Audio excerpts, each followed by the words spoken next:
வணக்கம் மக்களே, welcome back to நேற்று இன்று நாளை. இன்னைக்கு நம்ம வீடியோல தவளை வடை எப்படி பண்ணலாங்கிறத பார்க்க போறோம். இதை நான் எப்படி பண்ணங்கிறத பார்க்கறதுக்கு முன்னாடி நம்ம சேனலுக்கு நீங்க ஃபர்ஸ்ட் டைமா வரீங்கன்னா மறக்காம சப்ஸ்கிரைப் பண்ணுங்க.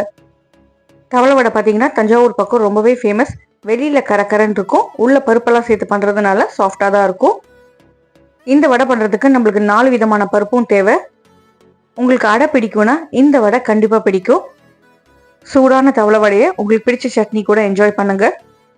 இந்த வடை பார்த்தீங்கன்னா பண்ணுறது ரொம்ப ஈஸி. ஊற வைக்கிறது மட்டும் ஒரு 2 மணி நேரம் முன்னாடியே ஊற வச்சுக்கிட்டிங்கன்னா டக்குன்னு வடை போட்டு எடுத்துடலாம். இப்போ இந்த வடை எப்படி பண்ணலாங்கிறத பார்த்துடலாமா? முதல்ல நம்ம என்னென்னலாம் மாவுக்கு ஊற வைக்க போகிறோங்கிறத பார்த்துடலாம். 4 பருப்புமே நம்மளுக்கு தேவை. பாசி பருப்பை தவிர மீதி எல்லா பருப்பையுமே ஒன்றா ஊற வச்சுக்கலாம். எல்லாமே ஈக்குவல் மெஷர்மெண்ட் தான். 1/4 கப் தோரம் பருப்பு, 1/4 கப் உளுத்தம் பருப்பு, 1/4 கப் கடலைப்பருப்பை ஒரே பவுலில் சேர்த்துக்கிறேன். 1/4 கப் பாசிப்பருப்பு எடுத்துக்கோங்க. அதுல பாதி அளவுக்கு இந்த பருப்புகளோட ஊற வச்சுக்கோங்க. மீதி பாதியை தனியா ஒரு பவுல்ல ஊற வச்சுக்கலாம். இது கூடவே ஒரு 1/4 கப் அளவுக்கு பச்சை அரிசி, அதுக்கப்புறம் காரத்துக்கு 3 காஞ்ச மிளகாய் யூஸ் பண்ண போறோம். 1/4 கப் பாசிப்பருப்பை மட்டும் நான் 2ஆ பிரிச்சிருக்கேன். 1/4 கப்ல பாதி அளவுக்கு தனியா ஊற வைக்க சொன்னோம் இல்லையா, அது ஊறினதுக்கு அப்புறம் நம்ம புழிஞ்சு வடையில போட்டு அப்படியே வடை தட்டணும்னா நம்மளுக்கு சாப்பிட்றதுக்கு நல்லா இருக்கும். 3 காஞ்ச மிளகாயை அந்த எல்லா பருப்பு அரிசி கூடவே நான் ஊற வச்சுக்கிறேன். ஏன்னா ஊற வச்சுட்டீங்கன்னா மைய அரைஞ்சிடும். மினிமம் 2 hours, மேக்ஸிமம் 4 hours ஊற வச்சுக்கோங்க. ஊறினதுக்கு அப்புறமா தண்ணியெல்லாம் வடிச்சிட்டு பருப்பை மட்டும் நம்ம மிக்சி ஜாரில் சேர்த்துக்கலாம். காஞ்ச மிளகாயிலேருந்து காம்பை நீக்கிடுங்க. நான் மறுபடியும் ஒரு தடவை மெஷர்மெண்ட் ரிப்பீட் பண்ணிக்கிறேன். 1/4 கப் அளவுக்கு 4 பருப்பு, 1/4 கப் அளவுக்கு பச்சரிசி, 3 காஞ்ச மிளகாய். பாசி பருப்பு மட்டும் 1/4 கப்லேருந்து பாதி மட்டும் ஊற வச்சுக்கோங்க. மீதி பாதியை தனியாக ஊற வச்சுக்கோங்க புழிஞ்சு போடுறதுக்கு. அரைக்கும் போது கொஞ்சம் கூட தண்ணி சேர்க்காம தான் அரைக்கணும். குறைன்னு அரைச்சி எடுத்ததுக்கு அப்புறமா தேவையான அளவுக்கு உப்பு சேர்த்துட்டு மறுபடியும் அரைச்சி எடுத்துக்கலாம். மாவு பார்த்தீங்கன்னா நைஸாக அரைக்கக்கூடாது, கொஞ்சம் குறைன்னு தான் இருக்கணும். அரைச்ச இந்த மாவை தனியாக ஒரு பவுலுக்கு மாற்றிக்கலாம். மாற்றினதுக்கு அப்புறமா நம்ம இதுக்கு ஒரு தாளிப்பு கொடுக்க போகிறோம்.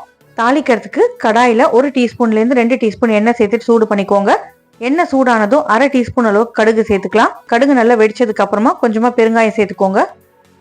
பருப்புனாலே வாய்வு தன்மை இருக்கும் இல்லையா, அதை பேலன்ஸ் பண்ணுறதுக்காக தான் பெருங்காயம் சேர்த்துக்கிறோம். கடுகு வெடிச்சதுக்கு அப்புறமா ஒரு 1/2 கப் அளவுக்கு துருவின தேங்காவை இதே எண்ணெயில் சேர்த்துட்டு நம்ம வறுத்துக்க போகிறோம். தேங்காய் லைட்டாக ட்ரை ஆகிற வரைக்கும் வதக்கிக்கலாம். தேங்காய் வதங்கினதுக்கு அப்புறமா நம்ம இந்த வறுத்து வச்ச தேங்காய் கடுகு மிக்சரை நம்ம அரைச்சி வச்சிருக்கிற மாவுல சேர்த்துட்டு கலந்துக்க போறோம். இப்போ மாவுல நம்ம தனியாக ஊற வச்சிருந்தோம் இல்லையா, அந்த 1/4 கப்ல பாதி அளவுக்கு பாசிப்பருப்பு, அது தண்ணியெல்லாம் வடிச்சிட்டு பருப்பை மட்டும் சேர்த்துக்கலாம். இது கூடவே நான் 1 டீஸ்பூன் அளவுக்கு நெய் சேர்த்துக்கிறேன். நெய்க்கு பதிலாக நீங்கள் கொஞ்சமாக எண்ணெய் கூட சேர்த்துக்கலாம், இல்லைன்னா வெண்ணெய் கூட சேர்த்துக்கலாம். இப்போ நம்ம வறுத்து வச்ச அந்த தேங்காய் கடுகு மிக்சரை இந்த மாவுலேயே சேர்த்துட்டு நல்லா கலந்துக்க போகிறோம்.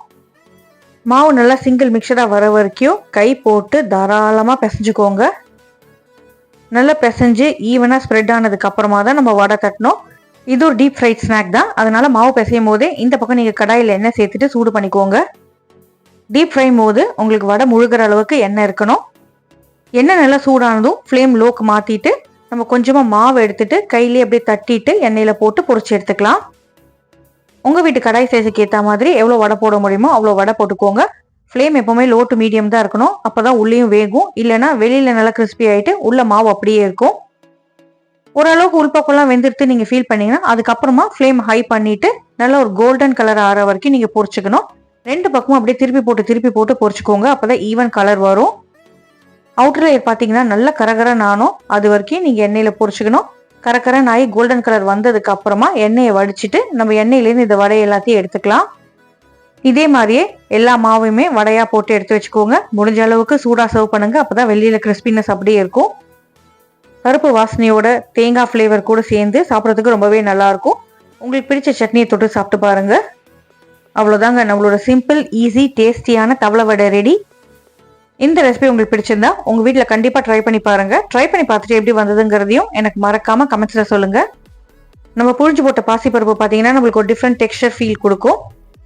இந்த ரெசிபி உங்களுக்கு பிடிச்சிருந்தா நம்ம சேனலுக்கு நீங்க ஃபர்ஸ்ட் டைமா வரீங்கன்னா லைக் பண்ணுங்க, ஷேர் பண்ணுங்க, மறக்காம சப்ஸ்கிரைப் பண்ணுங்க. இன்னொரு நல்ல வீடியோவோட நல்ல ரெசிபியோட உங்களை நாளைக்கு சந்திக்கிறேன். Until then, take care, bye bye, thanks for watching, have a great day.